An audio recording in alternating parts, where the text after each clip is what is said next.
Que faut-il retenir pour ce cours sur les firmes transnationales, des acteurs de la mondialisation?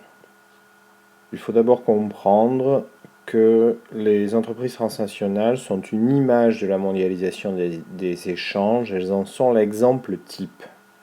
Alors pour cela, on a étudié H&M, une firme transnationale, et on va voir donc à travers H&M ce qu'est une firme transnationale, ce que sont les caractéristiques d'une firme transnationale. H&M est une très grande entreprise fondée par Herding Pearson. Son secteur d'activité est bien connu, ce sont les vêtements peu chers,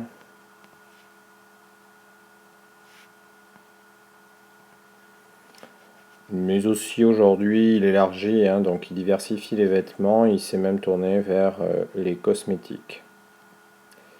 C'est une très grosse société, c'est ce qui caractérise une firme transnationale dont le chiffre d'affaires est aujourd'hui de 13,8 milliards d'euros. Cette société au départ était une toute petite entreprise qui a été fondée en 1947. C'est une entreprise suédoise, donc d'un pays riche. Ce n'est pas forcément le cas de toutes les entreprises, toutes les firmes transnationales, on le verra plus tard. Mais beaucoup ont pour siège social un pays riche. Alors ici c'est la Suède et le siège social est à Stockholm, capitale de la Suède. C'est une très grande entreprise au chiffre d'affaires de 13,8 milliards. C'est aussi 87 000 employés.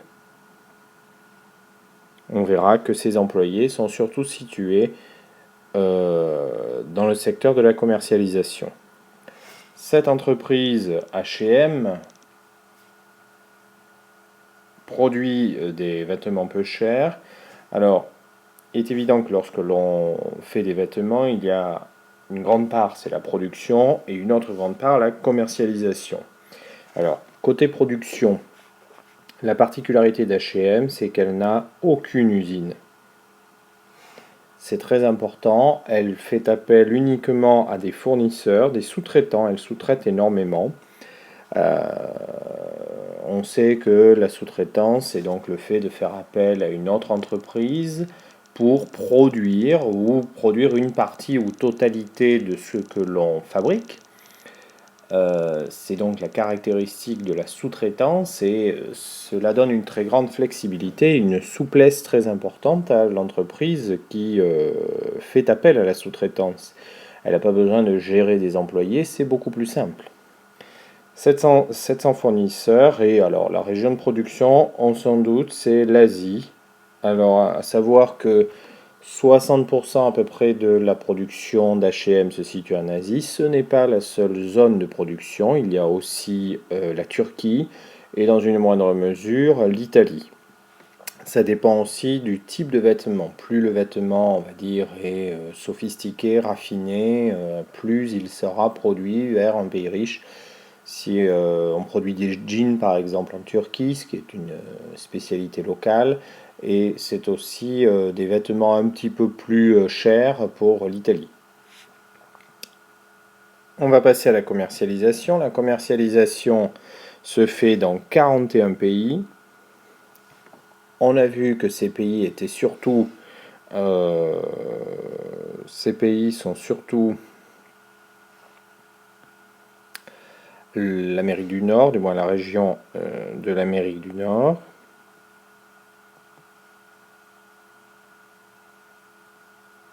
C'est aussi l'Europe.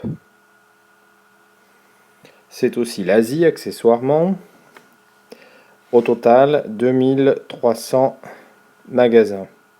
Il faut bien se dire que cette commercialisation se fait évidemment uniquement dans les pays riches, ou en tout cas dans des pays capables d'acheter les produits d'H&M. Alors que la production se fait dans des pays où il y a une main-d'œuvre peu élevée, peu chère. Évidemment, la zone de production ne correspond pas à la commercialisation, à celle de la commercialisation, et il va de soi qu'il y a un élément qui est fondamental, c'est les moyens de transport. H&M utilise les transports maritimes, massivement, c'est fondamental. Cela recouvre la leçon précédente. Le transport ferroviaire, mais aussi routier, bien sûr. Plus rarement, il utilisera le transport aérien. Pourquoi plus rarement? Tout simplement parce que cela représente un coût considérable. Donc une firme transnationale, en résumé, c'est une firme qui a sa base dans un pays riche, qui est une grande société, 13,8 milliards d'euros dans le cas d'H&M,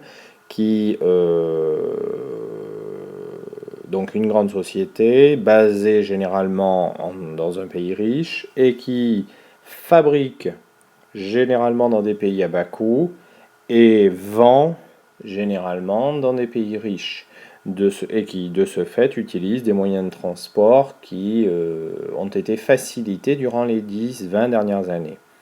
Donc une firme qui travaille à l'échelle du monde. Voilà, c'est ça qu'il faut retenir, une firme qui travaille à l'échelle du monde. Alors on le voit donc dans le cas de H&M, présente essentiellement en Amérique du Nord, en Asie, accessoirement en Chine et bien sûr massivement en Europe, c'est-à-dire des territoires où l'on peut acheter, alors que la production, on le voit, est surtout présente